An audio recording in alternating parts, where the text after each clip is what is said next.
में जुल्म और अत्याचार के बाद हिंदुओं का पलायन थम नहीं रहा है। अपनी जान बचाने के लिए हिंदू परिवार के लोग मुर्शिदाबाद से भागकर झारखंड के पाकुड़ और साहिबगंज पहुंचकर पनाह ले रहे हैं। हिंसा वाली रात की खौफनाक सच्चाई बयां करते हुए पीड़ित हिंदू अभी भी कांप जा रहे हैं। हिंसा पीड़ितों की कहानी सुनकर आपका भी दिल दहल उठेगा। ये रिपोर्ट देखिए।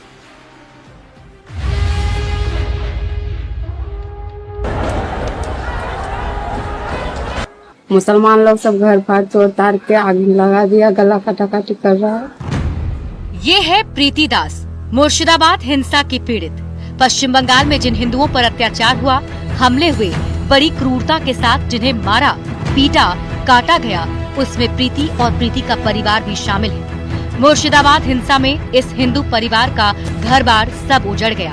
प्रीति का आरोप है कि मुसलमानों के एक बड़े झुंड ने अचानक हमला बोला और मारपीट कर घर में आग लगा दी, जिसमें सब कुछ जलकर राख हो गया है। जैसे तैसे इन्होंने अपनी जान बचाई और आधी रात को बच्चों के साथ भागकर साहिबगंज आ गईं। वहाँ पर मारपीट होने लगा तो हम लोग रात वहाँ से भाग के पाकुड़ गए। पाकुड़ से गाड़ी धर के यहाँ आए। पाकुड़ से गाड़ी धर के? हाँ, भाड़ा लिया दुगना तिगुना। नन्हे बच्चे को गोद में लिए प्रीति न्यूज़ 18 के रिपोर्टर से बात करते करते रो पड़ी। हिंसा की भयावह रात को याद कर प्रीति की आंखों से आंसू के धार बहने लगे। एक बच्चा गोद में था, दूसरा खाट पर बैठकर खाना खा रहा था। न जाने कितने दिनों के बाद इस मासूम को भोजन नसीब हुआ। मौत के मुंह से निकलकर भूखे प्यासे दौड़ते भागते जब ये लोग अपने रिश्तेदार के यहाँ पहुँचे तो इन्होंने उस मनहूस रात की पूरी कहानी बताई। मुसलमानों पर बम से हमला करने, घर और दुकान में आग लगाकर लूटपाट मचाने का आरोप लगाया। बम फेंका लागल, अब बाजार से फेंकते फेंकते रानीपुर हमरा बेटी चले, हमरा बेटी दुकान जरा दिलके, घर जरा दिलके, बकरी खस्सी सब लेके चलो गेले। मुर्शिदाबाद हिंसा के पीड़ित हिंदू जुल्म की दास्तान सुनाते थक नहीं रहे। जैसे जैसे जाति और अत्याचार की कहानियां सामने आ रही हैं, लोगों का खून खौल रहा है। भारतीय जनता पार्टी के नेता पश्चिम बंगाल की मुख्यमंत्री ममता बनर्जी को मुर्शिदाबाद हिंसा का जिम्मेदार बता रहे हैं। बीजेपी कह रही है कि हिंदुओं की लाश बिछती रही और ममता दीदी की पुलिस मदद के लिए नहीं पहुंची। रूल ऑफ लॉ कोलैप्स हो चुका है, कानून का शासन ध्वस्त हो चुका है। ये ममता बनर्जी, आपने देश को शर्मसार किया है। बड़ी संख्या में पीड़ित हिंदू जान बचाकर झारखंड पहुंचे हैं। ये आंखों देखी कहानी सुना रहे हैं, अपनी आप बीती बता रहे हैं, जिसे सुनकर रोंगटे खड़े हो जा रहे हैं। ऐसे में बड़ा सवाल है, क्या ये हिंदू अपने ही देश में फिर से मुर्शिदाबाद में सुरक्षित घर लौट पाएंगे? क्या इनका उजड़ा हुआ परिवार दोबारा बस पाएगा? दुमका संवाददाता नीतीश कुमार और साहिबगंज संवाददाता पवन रॉय के साथ ब्यूरो रिपोर्ट न्यूज़ 18। पश्चिम बंगाल के मुर्शिदाबाद से भागकर कई हिंदू परिवार झारखंड आए हैं। हिंसा पीड़ितों ने अपने रिश्तेदारों के यहाँ शरण ली है। हालांकि रोजी रोटी का संकट इनके सामने अभी भी बरकरार है। मुर्शिदाबाद से पलायन कर चुके हिंदुओं को भविष्य की चिंता सता रही है। वो फिर कभी अपने घर लौट नहीं पाएंगे या नहीं, ये एक बड़ा सवाल है। ये रिपोर्ट देखिए। मुर्शिदाबाद में हिंसा की आग ने सैकड़ों परिवारों को बेघर कर दिया। अपना घर होते हुए भी ये लोग रिश्तेदारों के घर पर शरण लेने को मजबूर हैं। पाकुड़ पहुंचे हिंसा पीड़ित लखाई साहा ने बताया कि उपद्रवियों ने उनके घर को आग के हवाले कर दिया। घर में रखा सारा सामान जलकर खाक हो गया। किसी तरह भागकर पाकुड़ पहुंचे तो जान बच पाई है। আমাদের অসুবিধা হচ্ছে, আমাদের বাড়ি ঘর যা ছিল সব পুড়িয়ে ছারখার করে দিয়েছে, ভাঙচুর করে দিয়েছে। এখন আমরা জান বাঁচাবার জন্য, আমার একটা দাদু আছে, দাদুটা শ্বাসকষ্ট, ওকে নিয়ে তো আমি কোনো জায়গাতে পারতাম না।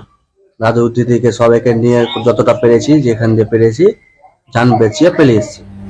वहीं हिंसा से बचने के लिए भागकर पाकुड़ पहुंचे असित कुमार मजदूर हैं। हिंसा भड़की तो परिवार के साथ भागना पड़ा। आज ये अपने परिवार के साथ एक मंदिर में शरण लिए हुए हैं और गांव के लोग इनके खाने का इंतजाम कर रहे हैं। এখানে আমাদের ঘর দুয়ার সব জ্বালিয়ে দিয়েছে। এখন আমরা কোথায় থাকবো? এখন এখানে এসেছি, আমরা মন্দিরে একটা বসবাস করছি, আমাদের এখানে রিলেটিভ আছে, তো কি করবো? এখানে খাওয়া দাওয়ার অসুবিধা হচ্ছে। একজন আজকে একটু হেল্প করলো, মন্দিরে বসবাস করছি, এখন কিছু আমরা সুখ সুবিধা পাই না। मुर्शिदाबाद के शमशेरगंज से अपने 3 छोटे बच्चों के साथ पाकुड़ पहुंची पूजा साहा ने कहा कि उनका घर भी जलकर राख हो गया। वो अपने बच्चों और खुद की जान बचाकर पाकुड़ पहुंची हैं। पूजा ने बताया कि अपने 3 बच्चों को भूखा देखकर वो परेशान हैं। उनके पति मिठाई की दुकान में काम करते थे, लेकिन दुकान भी अब जल चुकी है।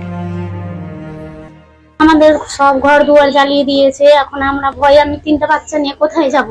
কোন রকমে জান বাঁচিয়ে পালিয়ে এসেছি 3টা বাচ্চা নিয়ে। 3টা বাচ্চার আমার খাওয়া দাওয়ার অসুবিধা। প্রশাসনকে বলছি আমাদেরকে একটু ব্যবস্থা করে দেন।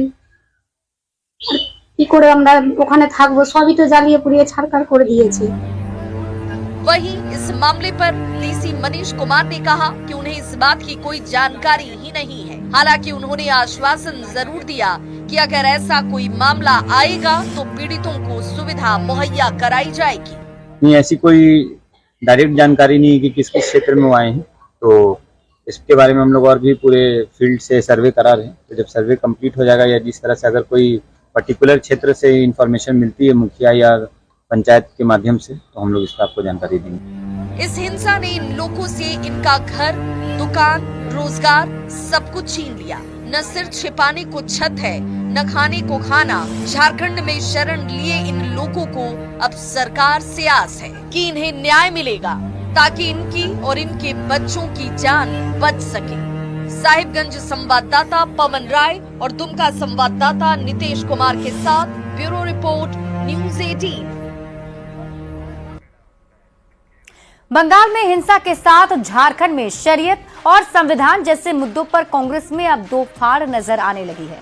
कांग्रेस की पूर्व विधायक, पार्टी की राष्ट्रीय सचिव और बंगाल में कांग्रेस की सह प्रभारी अंबा प्रसाद ने न्यूज़ 18 से बातचीत में पार्टी लाइन से अलग हटकर बात की। अंबा प्रसाद ने केंद्र सरकार से बंगाल में हस्तक्षेप करने की मांग की है।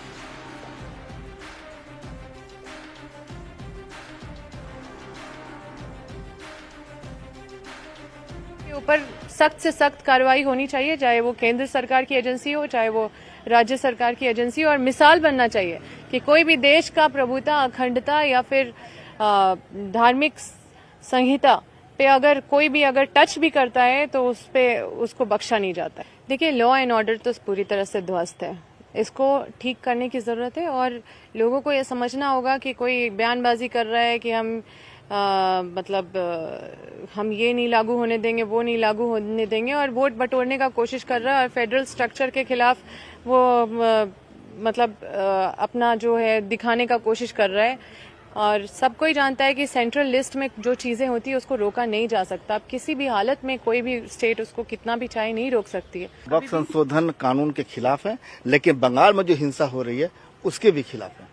बिल्कुल, उसके भी खिलाफ है। हिंसा के पक्षधर कभी नहीं हो सकते हम लोग, और किसी को अधिकार नहीं है कि आप हिंसा करें या तोड़फोड़ करें, सरकारी प्रॉपर्टी का नुकसान करें।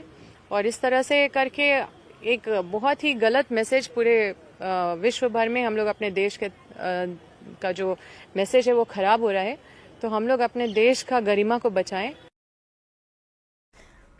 देखिए, पिछले कई दिनों से बंगाल का मुर्शिदाबाद जल रहा है। हिंदू वहां से पलायन कर रहे हैं और इस पर अयोध्या के श्री हनुमंत निवास के मुख्य महंत आचार्य मिथिलेश नंदिनी शरण जी का कहना है कि अब वक्त आ गया है हिंदुओं को भगवान परशुराम की तरह आत्मरक्षा के लिए अपना हथियार उठाना होगा। हाल में जिस तरीके से घटनाएं घट रही है, वहाँ के हिंदू पलायन कर रहे हैं, वहाँ की सरकार जो ममता बनर्जी जी की सरकार है, आरोप लग रहा है कि सरकार कुछ नहीं कर रही है। क्या लगता है कि धर्म क्या कहता है बंगाल में? धर्म कहता है आत्मरक्षा परायण हो जाइए, जो भगवान परशुराम ने कभी किया है। हमारी शिक्षा कहती है, हमारा संस्कार कहता है कि नहीं, संस्थानों पर भरोसा करिए, व्यवस्थाओं पर विश्वास करिए, थोड़ा कष्ट पड़े तो सहकर करिए, लेकिन कष्ट की अधिकता कहती है कि नहीं, किसी रक्षक की खोज मत करिए, उठकर खड़े होइए और अपनी रक्षा करिए। स्वामी जी, आप परशुराम, जो भगवान परशुराम के रास्ते पर चलने कर रहे हैं, क्या वो हिंसा का रास्ता नहीं होगा? हिंसा का रास्ता कभी भी आत्मरक्षा का मार्ग नहीं होता है, किसी के प्राणघात करने का मार्ग होता है। आत्मरक्षा करना यदि हिंसा है तो इस धरती पर होने वाले सारे जीव हिंसक हैं, सबको हिंसक मान लेना चाहिए। और अब बात करेंगे अल्पसंख्यक कल्याण मंत्री हाफिजुल हसन अंसारी के उस बयान की जिससे झारखंड में सियासी भूचाल मचा हुआ है। कट्टर और कठोर शरीयत कानून को संविधान से ऊपर बताने को लेकर बीजेपी नाराजगी जता रही है।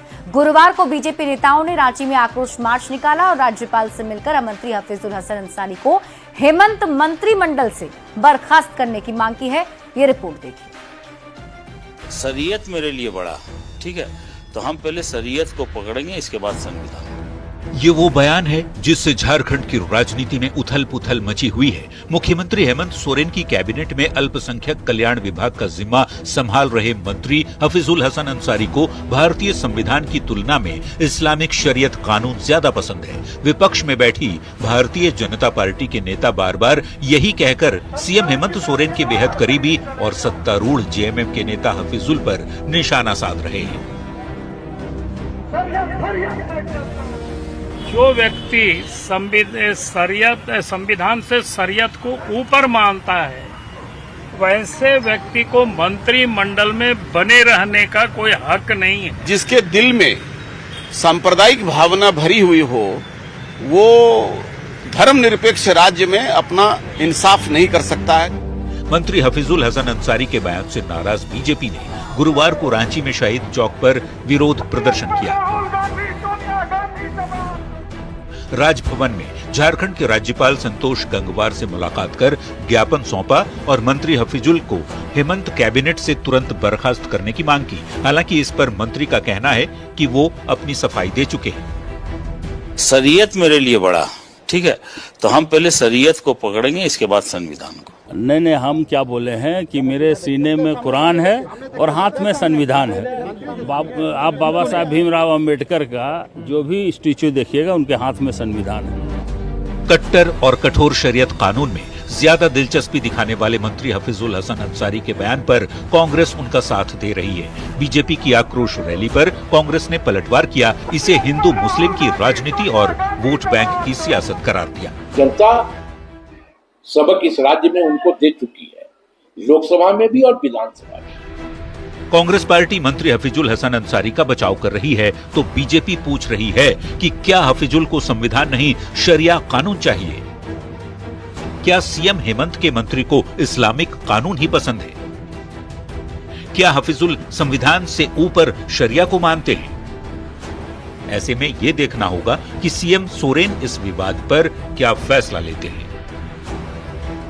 रांची संवाददाता निरंजन और संजय सिन्हा के साथ ब्यूरो रिपोर्ट। लगातार दूसरे टर्म में प्रचंड बहुमत से सरकार बनाने के बाद सीएम हेमंत सोरेन विदेश दौरे पर जा रहे हैं। 18 से 27 अप्रैल तक चलने वाले इस दौरे में मुख्यमंत्री उद्यमियों को राज्य में निवेश के अवसरों और लाभों के बारे में जानकारी देंगे। इस दौरान प्रतिनिधिमंडल स्पेन के मैड्रिड, बार्सिलोना और स्वीडन के गोथेनबर्ग जाएगा। माइनिंग सेक्टर और स्टील सेक्टर के कंपनियों के प्रतिनिधियों से मुलाकात होगी। कृषि के क्षेत्र में भी विकास और सहयोग की संभावना तलाशी जाएगी। 26 अप्रैल को उद्यमियों के साथ 1-to-1 मीटिंग होगी और इसके बाद 27 अप्रैल को सीएम प्रतिनिधि मंडल के साथ वापसी करेंगे। अगर आप देखें, स्वीडन भी बहुत अच्छा है और सोलर एनर्जी, ग्रीन एनर्जी, इस पर्सपेक्टिव से भी वो आगे हैं। विमेन डेवलपमेंट के दृष्टिकोण से gender parity in work place area, जो कॉर्पोरेट गवर्नेंस के एंगल से देखें तो उसमें भी ये सब जो है प्रीमियम जगह है। तो इस जगह से हम एक शुरुआत करें। देयर इज नो एंड कि हम कहीं भी जा सकते हैं। आप किसी भी जगह पे रखिएगा तो इसका भी एक लॉजिक है और वहाँ नहीं भी है, क्यों यहाँ से शुरुआत नहीं कर सकते। सबको लगता है कि पहले अमेरिका से शुरुआत करें या जापान से शुरुआत करें, but at least we must start with some place. तो वहाँ से शुरुआत हुआ है। लेट्स सी कि अगर यहाँ से अच्छा हुआ है तो हमें और भी बड़े और भी एडवांस जगह जाने के लिए एक अच्छा प्लेटफॉर्म मिल सकेगा। झारखंड को केंद्र सरकार ने बड़ी सौगात दी है। केंद्रीय मंत्री डॉक्टर मनसुख मांडविया और संजय सेठ ने रांची के नामकुम में स्थित ESIC हॉस्पिटल का उद्घाटन किया है। इस अस्पताल के शुरू होने से 20 लाख श्रमिकों और उनके परिवारों को लाभ मिलेगा। इस आधुनिक अस्पताल में बीमार व्यक्तियों और उनके आश्रितों का इलाज किया जाएगा। बता दें कि अस्पताल परिसर में एक बेसमेंट, ग्राउंड फ्लोर और 4 अतिरिक्त मंजिलें हैं जो करीब 8 एकड़ में फैला हुआ है। नई इमारत का निर्माण 99 करोड़ की लागत से किया गया है। कार्यक्रम के दौरान केंद्रीय मंत्री मनसुख मांडविया ने ESI लाभार्थियों को सम्मानित भी किया। इसके साथ ही अस्पताल के निर्माण में शामिल श्रमिकों को भी सम्मानित किया गया। हमारे हजारों लाखों श्रमिकों की सेवा रात दिन करते रहेंगे ताकि हमारे श्रमिक का स्वास्थ्य और तंदुरुस्ती भी हमारे देश के लिए श्रम शक्ति के रूप में कन्वर्ट होगी और देश के विकास में अपना अमूल्य सहयोग देंगे। और इसी बीच रुक कर लेते हैं बड़ी खबर की ओर। हजारीबाग से आपको इस वक्त की बड़ी खबर बता दें, जहां चौपारण में भीषण सड़क हादसा हुआ है। गाड़ी ने महिला को जोरदार टक्कर मार दी। बिजली के पोल से भी गाड़ी टकरा गई। सीसीटीवी कैमरे में टक्कर की तस्वीर कैद हुई है। हिरासत में गाड़ी ड्राइवर ले लिया गया है। ये तस्वीर आपके टीवी स्क्रीन पर आपको दिखा रहे हैं वो सीसीटीवी फुटेज, जिसमें आप देखिए गाड़ी ने महिला को पहले टक्कर मारी और उसके बाद पोल से जाकर टकरा गई। तेज रफ्तार से गाड़ी चलाने का आरोप ड्राइवर पर है। सीसीटीवी फुटेज के आधार पर पुलिस अब मामले में आगे की कार्रवाई में जुटी हुई है।